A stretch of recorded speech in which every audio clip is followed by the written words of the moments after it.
Hey guys, this is a review for Chapter 25. The big topic in Chapter 25 is the Great Depression. The Great Depression, of all the things that we cover, is probably the most controversial when it comes to how it's interpreted these days. As you may remember from class, I spent a lot of time talking about how, whether it's politicians or economists or historians, there is a range of answers in terms of why did it happen or how did it end? How can it be avoided in the future? I'm going to cover the most common explanation, but I'm also going to give you some alternative viewpoints. My goal is to give everyone the tools they need to have a rational, informed perspective on the Great Depression. So, a couple of facts we can get out of the way.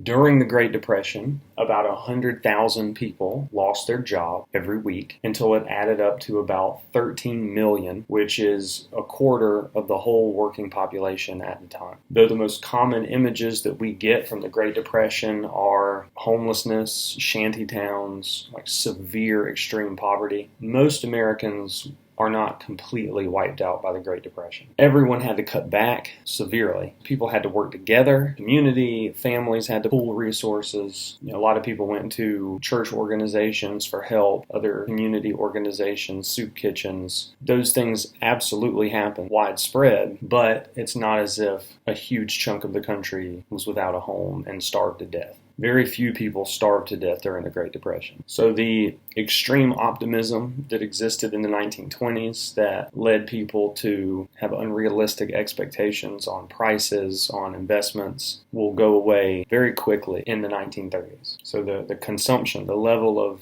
careless, aggressive consuming, that will no longer be the case in the 30s. Families are going to save. They're going to make necessarily efficient financial decisions. Psychologically, it's going to humble the United States. Let's talk about FDR, Franklin Delano Roosevelt. When he campaigned for the presidency in 1932, one of the biggest quotes that we have from him, quote, "The country needs, and unless I mistake its temper, the country demands, bold, persistent experimentation." Now that's a significant quote. It says a lot about people's perspective at the time. When he talks about experimentation, that's trial and error. He's talking about the government, the federal government. Before the stock market crash, it was almost heresy to talk about a very active government in terms of heavily regulating things.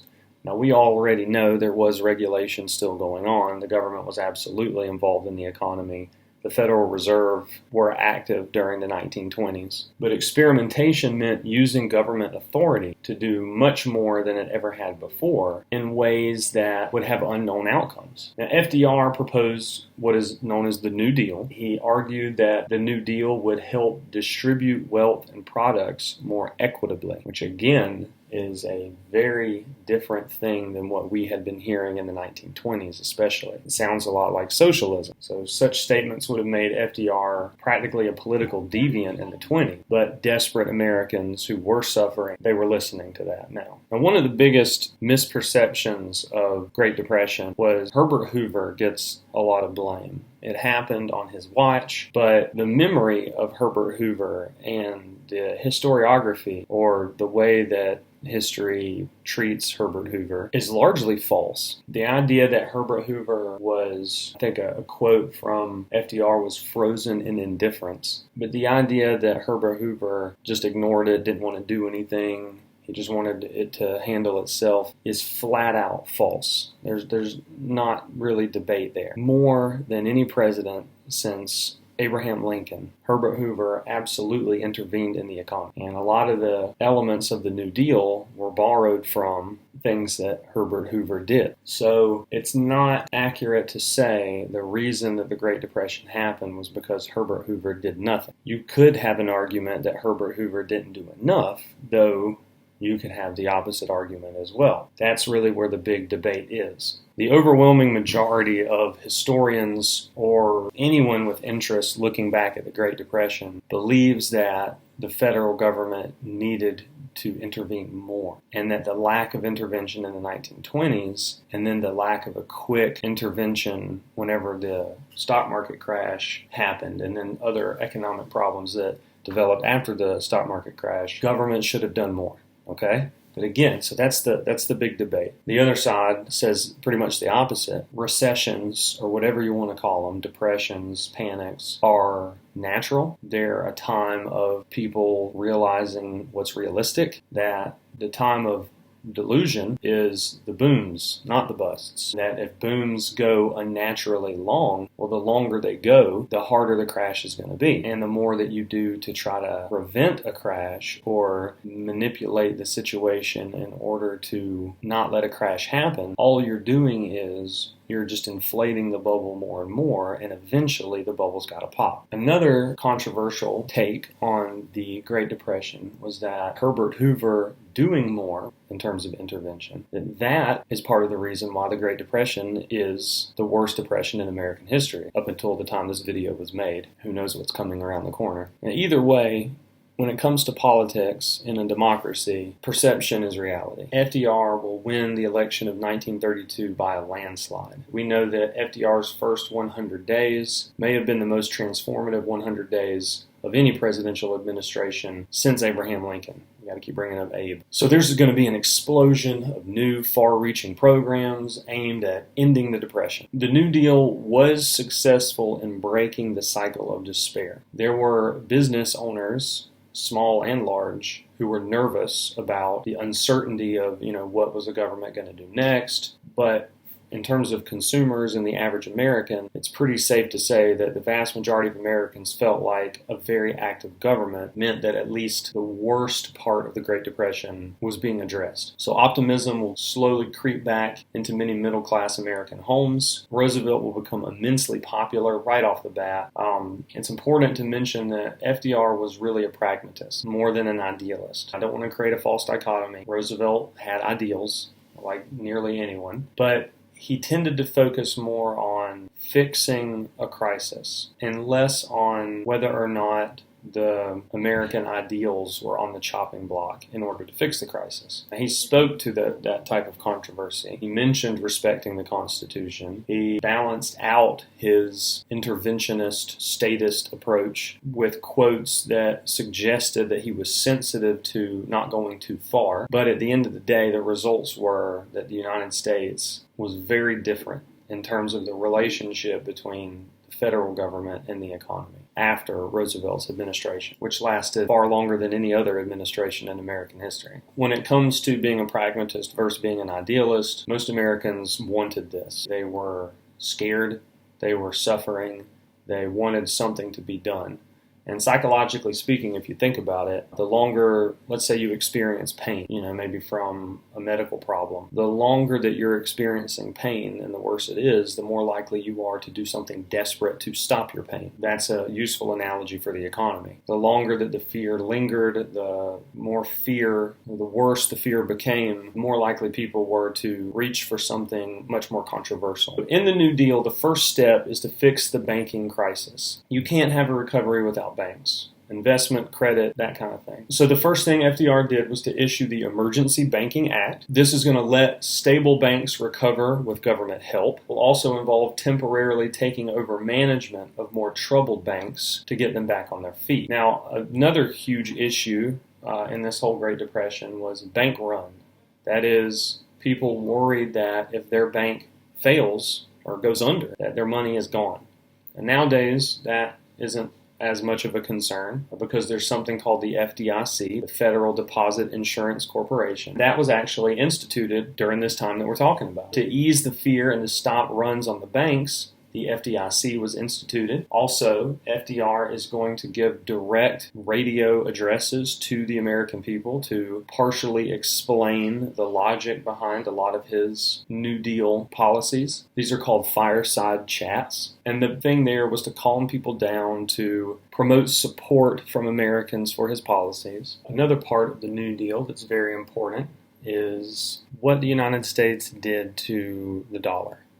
More specifically, what the United States did with the gold standard. The American dollar was backed by gold, and at some points gold and silver. The federal government will decide that they're going to put a stop to that. The government will confiscate gold from American citizens. When I say confiscate, I mean it was criminalized to have gold coins or bullion or gold certificates in your possession. Why is that? Well, the U.S. government was going bankrupt to the point where it was going to default on its debt. The only way to avoid defaulting on debt was to print money out of thin air, basically saying, okay, we owe you dollars or we owe you money, we'll just print more money and give it to you. So this is where the gold standard comes in. If you have a gold standard or money backed by gold, it prevents governments from being able to do that. Gold backing forces governments not to inflate their currency too much, as the actual supply of gold limits the amount of money and therefore limits inflation and just printing money willy-nilly. So the only way the United States government could continue to spend more without defaulting on its debt was to devalue its currency. And devalue your currency means you make your currency, in this case the dollar, less valuable. So it can buy less. Purchasing power is another concept related to that. So devaluing your currency is extremely difficult in a gold standard. And so FDR will issue an executive order that forced everyone to sell their gold to the government for $20.67 per ounce. Once all the gold was confiscated by the government, they're going to arbitrarily change the price of gold to $35 per ounce. When I say they changed the price of gold, they changed the exchange rate between the dollar and gold. That instantly reduced the value of the dollar by 40%. So even though the government technically paid what was the market rate at the time for gold, the end result of all of this is that the cash used to pay for that gold to Americans, which was printed out of thin air, was within a year 40% less valuable. So in essence, 40% of the wealth held by those Americans who possessed gold, or at least 40% of the value of the gold they possessed, was confiscated by the government. So it was a scheme. From the government's perspective, this also gave them more flexibility to manipulate the dollar even further. This was absolutely a flagrant, direct breach of the Constitution, but the Supreme Court went along with it. And this is a clear example that the Constitution is easily ignored in a crisis. We've talked about many examples already. It was illegal until 1975 to own over $100 in gold. And you say, well, why did they ever change it? Oh, good. The United States has stopped being so restrictive. Nixon, before 1975 and 1971, finally killed off the gold standard completely. Nixon and Kissinger, they're going to set up the petrodollar system, which I've mentioned a few times. But anyway, that's for a later chapter. All right, temporary emergency relief. Another part of the New Deal was to ease the suffering of the average American. Civil Works Administration, the CWA, was created to give temporary employment to 4 million people. The employment was aimed at improving American infrastructure in many places around the country. Another similar program was the Civilian Conservation Corps, the CCC. That's one thing about the New Deal, is that it is a buffet of acronyms. And the CCC was established in 1933. This gave 2.5 million young men jobs planting trees, building parks, fighting soil erosion. Now, while FDR wanted to fix the economy, he said he was conscious about trying to avoid creating a country of freeloaders. He argued that government checks to those who were able to work was like, and here's a quote, an addictive narcotic, a subtle destroyer of the human spirit. So FDR said that offering jobs instead of money nurtured self-respect and self-reliance. But a lot of his critics said that what he had done, especially with getting rid of the gold standard and by creating these huge government programs, it continued the slippery slope that eventually would end up with the government essentially paying people off so that they could be totalitarian or do whatever they wanted without really any interference from the average American citizen. Due to all these new programs, and there are many others I haven't mentioned, a whole new wing of government bureaucracy has to be created to manage all of this. So the Works Progress Administration, the WPA, is going to be created for this. So the biggest change in the relationship between the government and the economy is going to be national planning. Instead of trust busting or the government just becoming intimately involved in regulating the economy. Now it is seen as the government pretty much runs the economy. They're like instead of trusting the market to sort of run itself with the government intervening at certain key moments, it was the idea that it was up to the federal government to keep the economy, to steer it on a very narrow path between too much unemployment and too much inflation, basically. The New Deal was wildly popular, but it wasn't popular with everybody. There were a number of groups that either thought the New Deal was going too far, or there were plenty that thought it wasn't going far enough. There were many business owners, small business owners especially, who were concerned with all these changes. Of course, most people wanted the government to do something, but there was a concern from a lot of business owners that with the government changing things so rapidly and experimenting with will this work and will that work, it can make it difficult for businesses to feel comfortable to reinvest, to expand. It makes it difficult for banks to know when they can loan money again, when things are safe. Uncertainty will persist when it comes to many businesses. And there was actually a concern that FDR was trying to make himself a dictator. Well, that may sound like an extreme, silly conspiracy theory that we can easily dismiss. If you think about what's going on in the world at the time, this is the early 30s. You have Mussolini in Italy. You have Stalin in the Soviet Union.